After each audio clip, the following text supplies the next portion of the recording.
Howdy friends, welcome again to the chefandthegrape.com. I am your host, Chef Christoph, and tonight, as part of my ongoing series of interviews with world-class winemakers, I was lucky enough this spring to have some time and sit down with Richard Kanazawa of Kanazawa Wines in British Columbia. Richard is a truly dynamic individual and dynamic winemaker. His release for 2015-2016 is simply one of the best portfolio releases from anyone I have tasted in the past 12 months. This is work that's truly worthy of your time and attention. I hope you can make a few minutes to watch the interview and find out why I decided to title this Minimalist Winemaking Yields Maximum Results.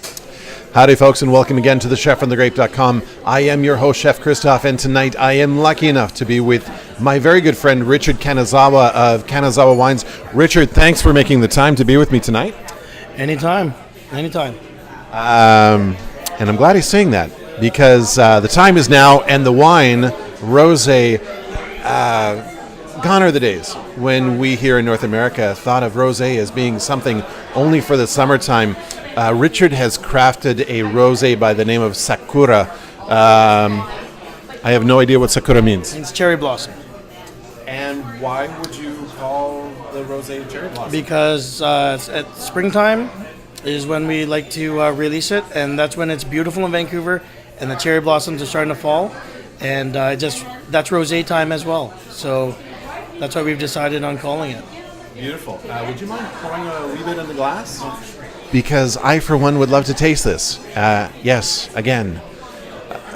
So when I did taste this the first time, and let's take a look at this in the glass, folks. So taking a look at this in the glass, oh, look at the concentration there. That's fantastic. Did you know that you were going to get a rosé that's this deep in color, in concentration, and richness? I mean, did you have any idea when you started off making the rosé that it was going to be like this? No, I didn't really. I mean, as a winemaker, I knew what I wanted texturally for the wine, but I didn't really know what the end result would be. As a minimalist winemaker, I guess, or a natural winemaker, a lot of the characteristics are going to be at the responsibility of wild yeast, and not a commercial yeast that's going to, you know what you're going to get when you add a commercial yeast. You know you're going to get these kind of characters and qualities coming out. And as natural yeast, it can create flaws, it can create beautiful things, and I think this wine has gone the right way.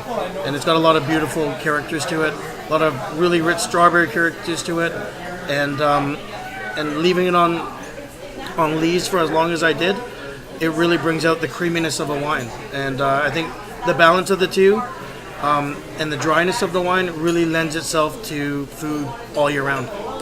Now, is it weird that I even get notes of rhubarb and savory forest floor, raspberry leaf? Like, there's just, to me, there's a whole symphony across a whole range, a whole spectrum of flavors and aromas. It's not your typical cheap and cheerful rosé, that's for sure. No, definitely not. It's not that.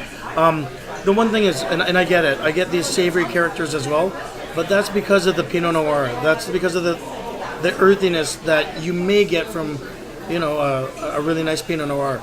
They have these types of characters to them, and when you soak grapes for 4 days, it's going to extract some of that as well. And a commercial yeast may come in and knock some of that character down a little bit to really make it a really cheap and cheerful rosé, so to speak. But when the natural yeast take over like that, it may retain a lot of these types of characters that may get dismissed using commercial yeast. Yeah, right. Now, there's something in particular about this vineyard, though. You actually decided, once you had tasted this, that it was not going to be Pinot Noir as a red wine. It was going to be Pinot Noir as a rosé. How quick, how easy was it for you to come to this decision? Well, it was easy because I had kept my eye on this vineyard. The grower who was looking after it before me was a friend of mine, and I looked over the grapes. I even tried making a little bit of Pinot Noir to it just to see what the quality was. It was quite odd because you could get the ripeness that you needed, but just because it's ripe doesn't mean it's going to be good. Oh, wow. And the other characters didn't really follow. Yeah. So that's when I decided it's perfect for me because I wanted to make very good rosé and also make some really good sparkling out of it. And those two things led to me taking that vineyard. And I'm really proud of it because it's not a great site, but it produces exceptional wine. Yeah, I would have to agree. I'm going to exclude Richard, this cone of silence, and give you my wine notes on this beautiful Sakura rosé. Obviously, the concentration, you can see it in the glass. It's amazing. And forgive the residual sound. We're filming live here at the St. James Well in Port Moody. On the nose, like I said, it really does go a whole spectrum from rhubarb and stewed rhubarb compote sort of aroma, through to currant jelly and raspberry, red raspberry and raspberry leaf. And there's that bit of really, no other word for it, savoriness, like you get from just walking in the woods and smelling the forest as it comes to life in the morning. On the palate, it's really exceptional.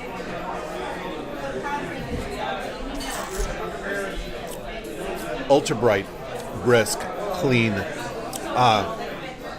Wow, this really gives the rosés, the Southern Rhone, a run for their money.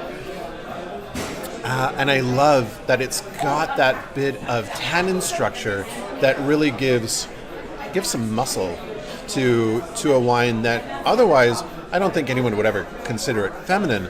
But without that, it might seem incomplete. Maybe that's a better way to say it. So humbly, I submit my score for this, 91 plus to 92 points. And the value, sorry, Richard, what's the shelf price on this wine? 18. Sorry, I don't think I heard that right. $18. Okay, so Richard's lost his mind. Please buy the wine now before he regains consciousness. $18. This is a ridiculous price for this. This is excellent value. This would be one of those wines where I notably 5 or 6 times a year say buy this now. And this is one of those. You cannot buy a wine of this caliber for $18 a bottle. Nowhere in the Canadian market. Now, unfortunately, for those of you who are watching this from outside of the BC borders, you'll have a bit of a harder time getting the wine, but trust me, it's worth the effort. I hope you look for this in your local market, and I hope you enjoy it as much as I do.